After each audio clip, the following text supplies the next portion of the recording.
Hello everyone, this is Shankar Pratap Singh and you are watching SPS astrology. आज का विचार लेते हैं और आज का जो विचार है वो हमें भेजा है रजनी रिजोनिया ने और ये लिखते हैं, अगर लग्नेश अस्त हो और नवम भाव में 1 डिग्री का गोचर शनि हो तो किस एज में भाग्योदय होता है। देखिए, शनि अगर नवम भाव में है तो गोचर का जो शनि होगा वो तो कुछ टाइम के लिए होगा। यानी आप अपने बर्थ चार्ट के बारे में ये पूछ रहे हैं कि शनि अगर 9th हाउस में है और लग्नेश अगर अस्त हो गया है तो भाग्योदय कौन सी एज में होता है। पहली बात तो ये कि लग्नेश का स्ट्रांग होना बहुत ज़रूरी है, क्योंकि जैसे मैं बोलता हूँ लगन बली तो सब बली। लगन का संबंध आपकी इमेज से है, आपकी पर्सनालिटी से है, और जो भी जीवन में आप कुछ करते हैं उसके लिए लगन का स्ट्रांग होना बहुत ज़रूरी है। एक तो लगन आपका वीक हो गया, दूसरा 9th हाउस में अगर शनि होगा तो 35 की एज तक जो भी आपका भाग्योदय है उसमें थोड़ी तकलीफ होगी, क्योंकि नवम भाव जो है वो आपके भाग्य का है।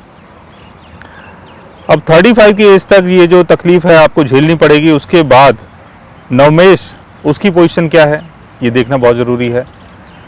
नवमेश अगर आपका अपने एग्जिल्टेशन में है, ऑन साइन में है, फ्रेंडली साइन में है, गेन के घर में है, सेकंड हाउस में है, केंद्र भाव में है, नवम भाव में है, तो 35 की एज के बाद कुछ स्ट्रगल के बाद आपको सक्सेस मिल सकती है। लेकिन नवमेश अगर 6th हाउस में, 8th हाउस में, 12th हाउस में है, रेट्रोगेशन में है, या किसी मैलेफिक प्लैनेट के साथ अगर कहीं पर प्लेस्ड है, या किसी मैलेफिक प्लैनेट का अगर एस्पेक्ट नवम भाव के लॉर्ड के ऊपर पड़ रहा है यानी नवमेश के ऊपर पड़ रहा है, तो आपको काफ़ी स्ट्रगल करना पड़ सकता है। और राहु का अगर एस्पेक्ट पड़ रहा है तो 42 की एज तक स्ट्रगल होगा। केतु का अगर एस्पेक्ट पड़ रहा है तो इनिशियल लाइफ में आपको गेन होता है, लेकिन बाद में उन सब चीज़ों से आपका सेपरेशन होता है। तो आपके लगन चार्ट में, मून चार्ट में, चलित चार्ट में, तीनों चार्ट में आपको नवम भाव के लॉर्ड की पोजीशन को देखना है। नवम भाव का लॉर्ड अगर अच्छी जगह प्लेस्ड है, मैलेफिक प्लैनेट से अगर बचा हुआ है, तो 35 की एज के बाद आपका भाग्योदय हो सकता है, शनि अगर आपके 9th हाउस में है।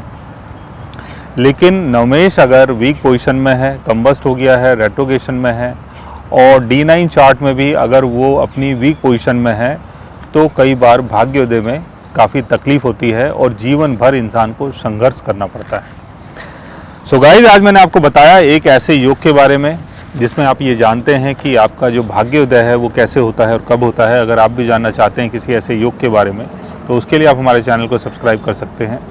और अगर आप हमसे बात करना चाहें, कंसल्ट करना चाहें, पर्सनल हमसे मिलना चाहें, तो आप हमारी वेबसाइट के थ्रू, हमारे ऐप के थ्रू हमसे मिल भी सकते हैं, बात भी कर सकते हैं, और गाइस आप हमसे कंसल्ट भी कर सकते हैं। So guys, take care, love you all and good bye.